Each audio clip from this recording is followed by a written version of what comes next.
તો નર્મદા જિલ્લામાં આબ ફાટ્યા જેવી સ્થિતિ। નર્મદાના નાંદોદમાં આબ ફાટ્યું। નાંદોદમાં 6 કલાકમાં 7 ઇંચ વરસાદ, તિલકવાડામાં 6.5 ઇંચ વરસાદ થયો છે। તો ગરુડેશ્વર ડેડિયાપાડામાં 4 ઇંચ વરસાદ થયો। સાગબારામાં 2 ઇંચ જેટલો વરસાદ ખાબક્યો છે। રાજપીપળા શહેર સહિત 5 તાલુકા પાણી થઈ ગયા છે। લાછરસ અને વડિયા સત્યનગર વિસ્તાર બેટમાં ફેરવાઈ ગયો છે। ઘરોમાં પાણી ઘૂસી ગયા છે અને ઘરવખરીને પણ ભારે નુકસાન પહોંચ્યું છે। જ્યાં જ્યાં વરસાદ ત્યાં ન્યૂઝ 18ના જાંબાજ રિપોર્ટર મેઘરાજાના તાંડવી આક્રમણ સામે અડીખમ છે અમારા રિપોર્ટર અને ન્યૂઝ 18ના રિપોર્ટરે લોક સમસ્યાને વાચા આપી છે। તસવીરોમાં તમે જોઈ શકો છો કે લોકોના ઘરોમાં પાણી ઘૂસ્યા છે અને કેડસમા પાણીમાં લોકો અત્યારે ઘરમાં રહેવા મજબૂર બન્યા છે। ઘણા લોકો પોતાના ઘરવખરીને ઉપર અથવા તો અન્ય જગ્યાએ શિફ્ટ કરતા પણ જોવા મળી રહ્યા છે। લાછરસ વડિયા અને સત્યનગર વિસ્તાર છે, સત્યમનગર વિસ્તાર, તેમાં હાલ ખૂબ જ પાણી ભરાયેલું છે। નર્મદા જિલ્લામાં આજે વહેલી સવારથી જ અનરાધાર વરસાદના કારણે આજે નર્મદા જિલ્લામાં અત્યાર સુધીમાં 9 થી 10 ઇંચ જેટલો વરસાદ નોંધાઈ ચૂક્યો છે। અમે આપણે ન્યૂઝ 18 ગુજરાતી ગ્રાઉન્ડ ઝીરો રિપોર્ટમાં પહોંચ્યું છે।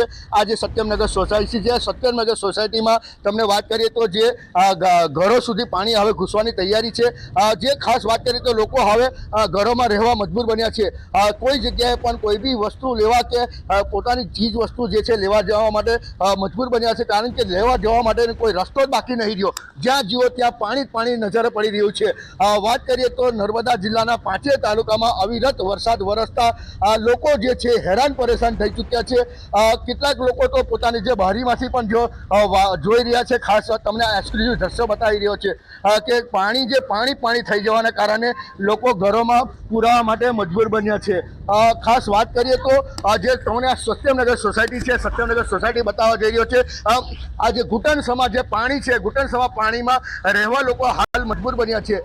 કહી શકાય કે જે લાસરસ ગામ છે પૂરેપૂરું બેટમાં ફેરવાઈ ચૂક્યું છે।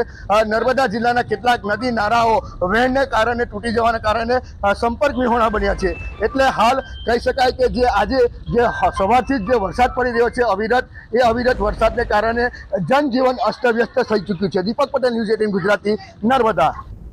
તો નર્મદામાં આબ ફાટ્યા જેવી સ્થિતિ છે। પુલ પણ ધોવાઈ ગયો છે। મોવીયાલનો આ પુલ ભારે વરસાદમાં તૂટી ગયો છે। તસવીરો પણ જોઈ શકાય છે। પુલ ધોવાઈ જતા રાજપીપળા જવા નેત્રંગ ફરીને જવું પડશે। ડેડિયાપાડાના મોવી રોડ પરનું નાળું ધોવાઈ ગયું છે। વાહન વ્યવહાર બંધ થતા અહીંયા લોકો પણ અટવાઈ ગયા છે।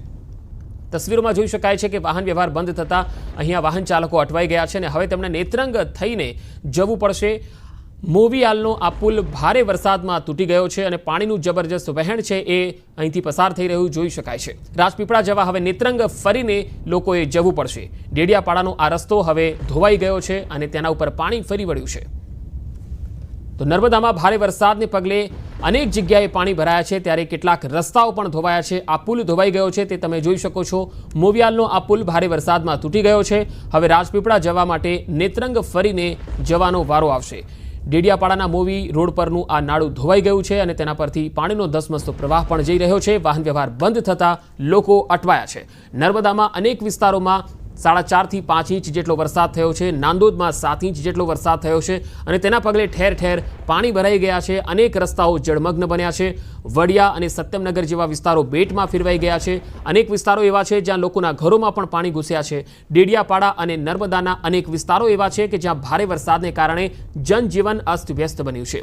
આ તસવીરો તમે જોઈ શકો છો। મોવીયાલનો આ પુલ જે ભારે વરસાદમાં ધોવાઈ ગયો છે અને અહીંયા વાહન વ્યવહાર હવે બાધિત થઈ ગયો છે।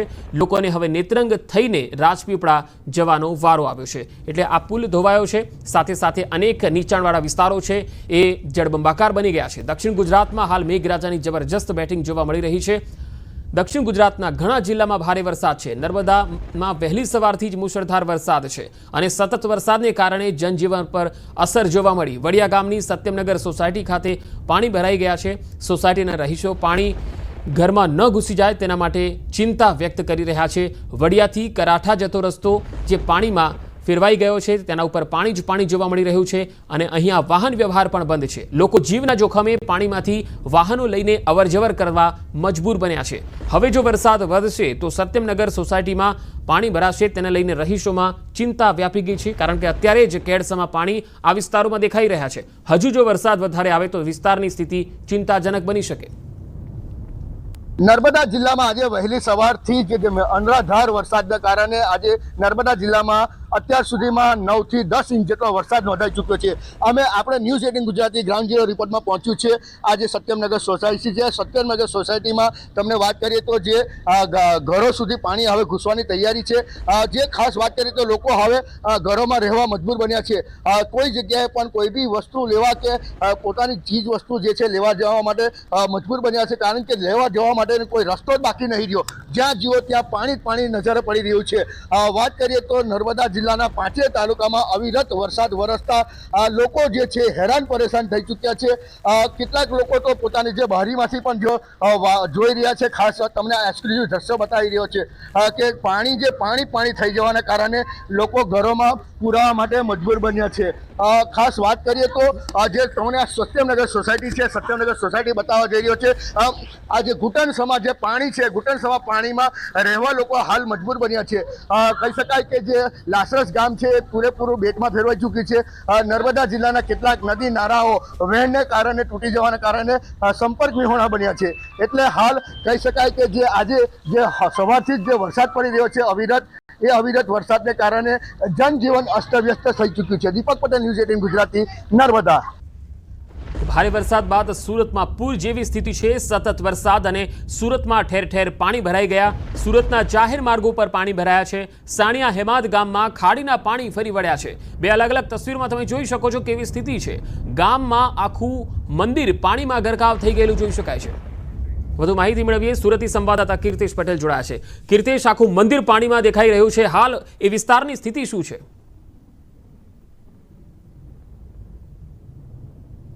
બિલકુલ પંકજ, હું દ્રશ્ય બતાવવાનો પ્રયાસ કરીશું. પોતે કમર સુધીના પાણીમાં પહોંચ્યો છે. આ તો ગામનું એન્ટ્રન્સ છે. જેમ જેમ તમે અંદર જશો તેમ પાણીનું લેવલ વધતું જાય છે. આ ખાડી જે ગામમાંથી આવેલું પાણી ખાડી મારફતે આગળ વધી રહ્યું છે. ત્યારે હું કેમેરામેન જીગરને કહીશ થોડો અંદર આવીને દ્રશ્ય બતાવવાનો પ્રયાસ કરશે કે સનિયા અહેમદ ગામ છે. આ ગામમાં જવાનો રસ્તો છે કે જે પાણીથી ગરકાવ થઈ ગયો છે. મોટા એપાર્ટમેન્ટો છે. અહીંયા ઘણા બધા લોકો રહે છે. ગામના સરપંચ સંજયભાઈ છે. સંજયભાઈ જોડે બી આપણે વાત કરીશું શું કેવું છે.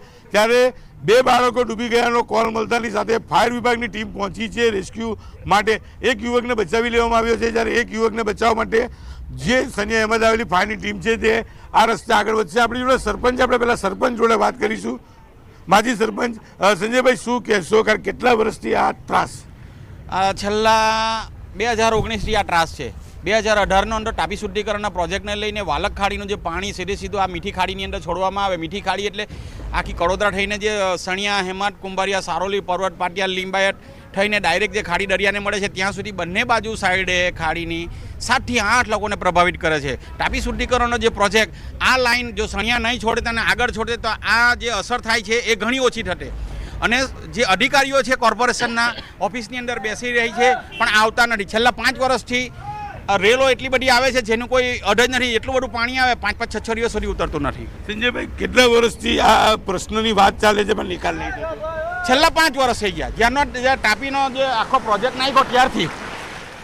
બિલકુલ દ્રશ્ય જોઈ શકાય છે કે પાણીની અંદર કયા પ્રકારે ગાડીઓ તપાસ કરવામાં આવી રહી છે. ત્યારે ચોક્કસપણે હું કેમેરામેનને કહ્યું કે દ્રશ્ય બતાવવાનો પ્રયાસ કરશે કે આ પાછળનો પટ્ટો છે. આ ગામમાં જવાનો મુખ્ય માર્ગ છે કે જ્યાં પાણી ભરી વળ્યું છે અને 9 ફૂટ જેટલું પાણી હોવાને લઈને અહીંયાથી જવું મુશ્કેલ છે. લોકો પોતાના જીવના જોખમે જાય છે. આ ગાડી સવાર પહોંચ્યો છે અહીંયા, કઈ રીતે ગાડી લઈને પહોંચ્યો છે આપણે પહેલાં એની સાથે બી વાત કરીએ, કારણ કે બચાવ કામગીરી ચાલી રહી છે અને ભાઈ ફરવા નીકળ્યા હોય તેવું લાગી રહ્યું છે. ચોક્કસ આપણે એમની સાથે વાત કરવાનો પ્રયાસ કરીશું. કાચ ખોલો ભાઈ, મોટા કાચ ખોલો. દ્રશ્ય જોઈ શકાય છે. કાચ ખોલો. બિલકુલ અહીંયા લોકોના જીવ પર જોખમ આવીને ઊભો છે. મોટા ભાઈ થાળ લઈને પાણીમાં ફરવા નીકળ્યા છે અને જે કામગીરી ચાલે છે તેને ડિસ્ટર્બ કરી રહ્યા છે. 9 ફૂટ સુધી પાણી છે. ફાયર વિભાગ રેસ્ક્યુ કરી રહી છે અને આ ભાઈ જીવના જોખમે અહીંયા પહોંચ્યા છે. આપણે એમની સાથે વાત કરીએ કે આ કયા પ્રકારની કામગીરી એમની છે. આપણે એમની સાથે વાત કરવાનો પ્રયાસ કરીશું. મોટા ભાઈ કાચ ખોલો, दरवाजा खोलो, दरवाजा. क्या नाम है आपका? બિલકુલ ફાયરની ગાડી ઊભી છે રેસ્ક્યુ ઓપરેશન કરવા જવા માટે અને આ નવા પાણીમાં ગાડી લઈને પહોંચી ગયા છે ફાયરનો રસ્તો રોકવા માટે. બિલકુલ આ પ્રકારના દ્રશ્યો અહીંયા જોવા મળી રહ્યા છે, એટલે કે લોકોના જીવનું જોખમ છે, લોકો અને ફાયરના જવાનો રેસ્ક્યુ કરી રહ્યા છે, ત્યારે કેટલાક નબીરાઓ જે રીતની હરકત કરે છે ચોક્કસ લોકોના જીવનું જોખમ ઊભું કરે છે. પંકજ. જી કીર્તેશ, હાલ લોકો સાથે જો વાતચીત કરવાનો પ્રયત્ન થઈ શકતો હોય તો લોકોને કયા પ્રકારની હાલાકી પડે છે જ્યારે ખાડીના પાણી આવે છે, અને મનપાની કેટલી ટીમો આ વિસ્તારમાં અત્યાર સુધીમાં આવી છે? બિલકુલ ફાયરની મોટા પ્રમાણની ટીમો અહીંયા